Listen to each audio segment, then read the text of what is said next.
constantly able to hold the water over. It's full of facts and other stuff. Are we to be... Can we see the monument at all? You can. We're just constantly starting before we realise this. Okay, so... Okay, final page of the glossary. Yeah. Final part. Check out /pub. As I said, we're both...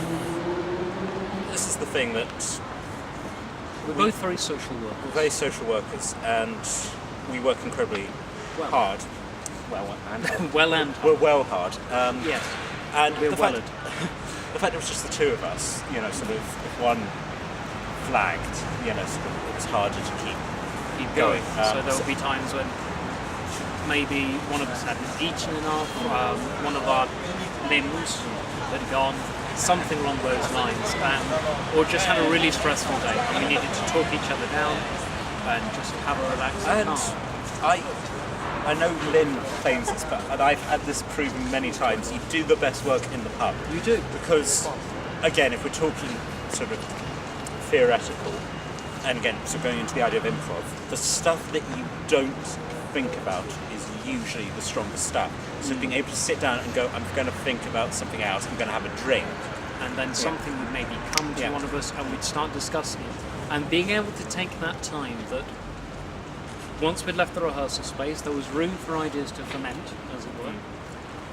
But there was that point where we could just have a drink and be friends, as we are outside the premises. And within the I don't talk to him outside of the camera and stuff. No, we never talk to him. We have a shared birthday, which I think resulted in the most depressing rehearsal ever. But, okay, I'm probably going to pop up a photo now. And that's probably just the one of me with Ophelia, but... There's one of us with two hats on, isn't there should be. There's the clip of it as well. Yeah. We are... I'm going to edit this out, probably. Okay. So, as you just saw, we walked around the entire day wearing a party hat, and people will come up to us and go, what show are you doing? It's like, no, it's our birthday. So, I think there was showings, but it wasn't our showings, because we were ready. We were like, if we're doing it, we'll bring cake in. That's actually another interesting aspect that we haven't really talked about, the idea of food. That's sort of the idea we would eat in the show, and that would be the way the characters would live, really. Survived off penguin biscuits. Which then became a Kit Kat, which then resulted in Lawrence probably having the best line in the show, which, as I was saying, was not planned. So proud of it. I was sitting there, sulking over my lost love. Lawrence walked over and said, let's have a break. With the Kit Kat in hand. I have never quite been so proud of an ad-lib. Yeah. It was... And he can honestly say he had no idea. I did not notice until I realised it was a Kit Kat, and I started laughing and everyone... Yeah. Oh yes, that's funny. Excellent. So we ended up having this really difficult rehearsal and then just going to the pubs by ourselves and sitting alone. Because everyone else was like, oh, we went to the pub after showings, it was great. And then we were like... we had rehearsal space. Yeah. Dedication. So, this topic, this section is talking dedicated. About dedication and sacrifices. We're in Postman's Park, which is where I take women. Yes. If I'm trying to impress them. Hey Annie, how you doing? Oh, she's gone. Annie has just run away. But yes, Postman's Park it's a lovely space. It's because the building behind us was the post office, and this is where the postmen came to have their lunch. And behind us is Watts Monument to Heroic Sacrifice, where it's dedicated to people who have died saving others. Lots of children. Lots of children drowned, and quite a few examples of where the intended rescuee didn't survive. So sort of, it's an important place. It's an important place. Speaking of important places, we are flaneurs, we keep saying that. But to be honest, time restraints and Lawrence being crippled, we are not necessarily able to flan. I mean, what we've done today, what you've been watching, is kind of what we wanted to be able to do. Where's the box? You utter... Pick a diddliest The trumpets. box. Now, the reason this box is falling to pieces is partly due to its shoddy construction, but it is also exactly what happened to our box over the course of a couple of shows. What actually happened was we were in the habit of tipping the box over. Bam.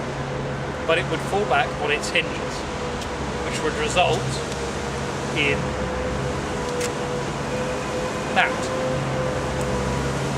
The hinges snapped off the box. Now, fortunately, we were able to reapply hinges. Do that. In fact, better hinges. But this is a very good example of what happens with a carried box.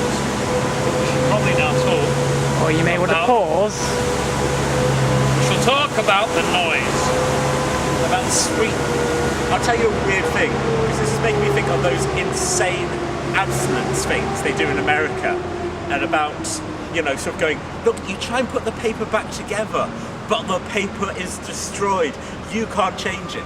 And Yes, I can. I saw a video where it was a guy holding up some sneakers and going, look at all these old sneakers, and why can I marry you?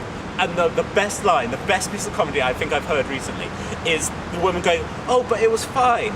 I mean, everyone was wearing a sock, and the guy just went, a sock won't fix my heart. So the podcast. Okay, the podcast.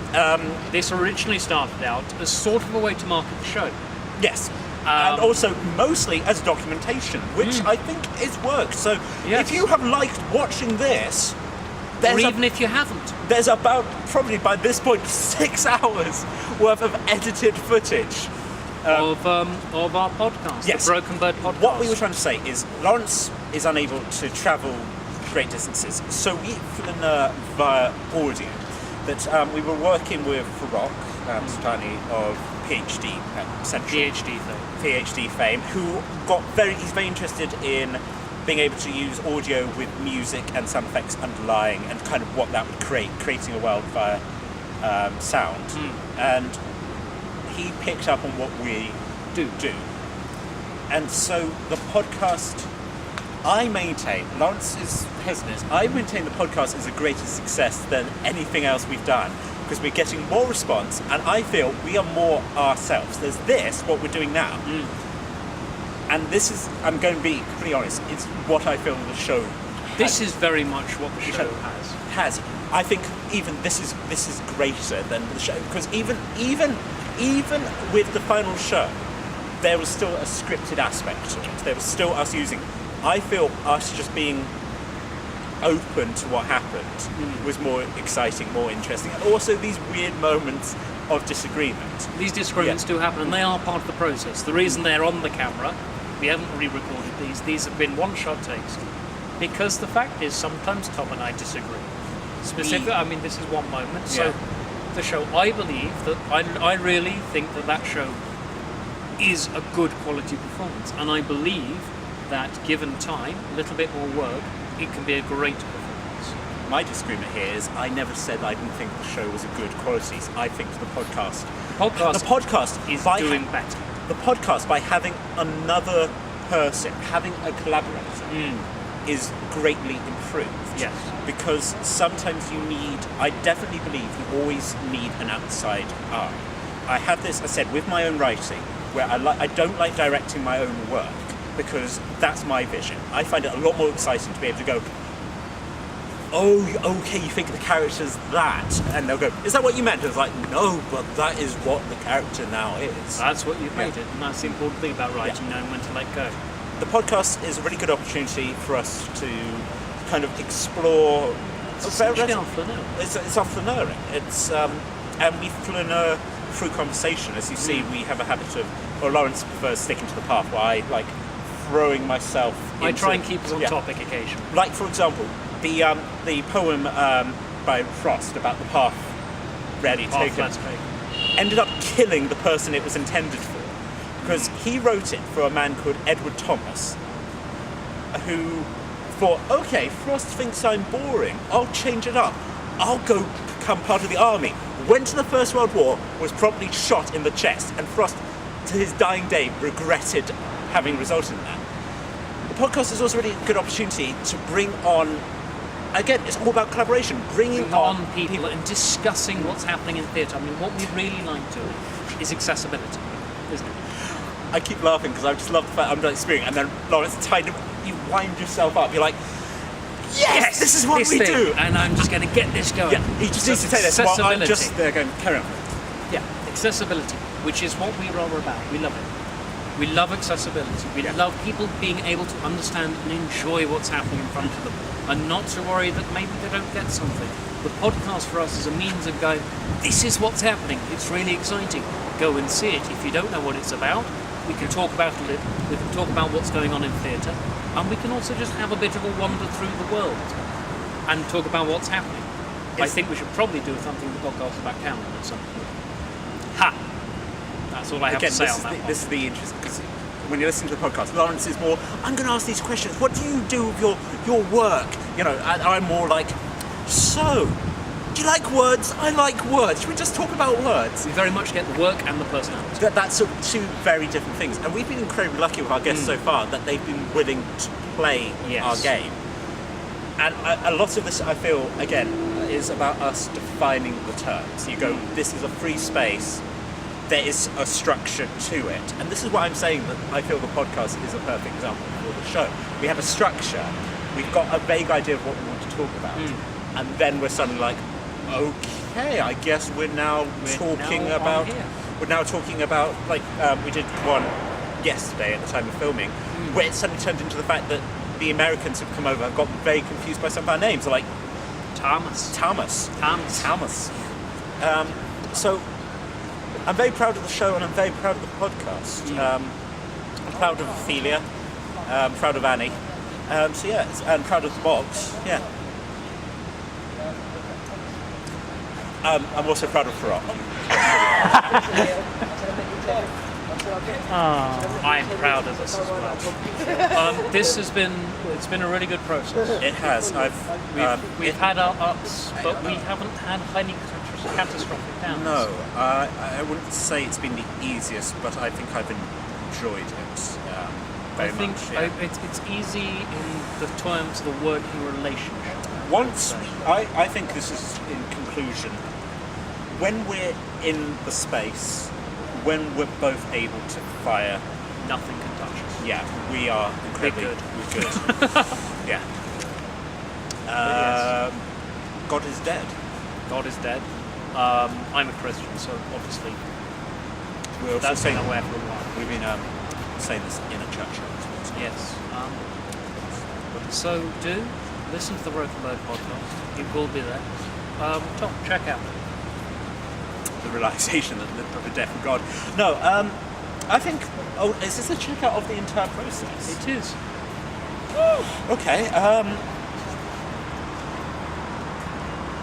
I don't think. Again, it's sort of like, this is the weird thing about documentation, that I don't necessarily. I like telling stories about the process, but to completely be able to analyse it isn't sort of within my wheelhouse. I think if I was to do it again, there's always stuff you do differently, but I think there's a certain nature of going, the show is the show. Even like the documentation, this is the best way we have of explaining it. And if you don't like it, then I enjoyed myself. As long as you can take something from the process, something that you thought was worthwhile, and ultimately to not think that we're just two intellectuals waving our proverbial dicks around on the stage. Hey Lynn, how you doing?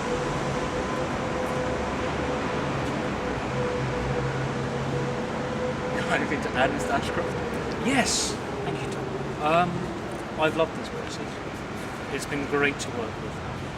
And the way I think we've worked together and learned some things from each other. And the box. That is how Tom feels about the box. The box, much like God, is now dead.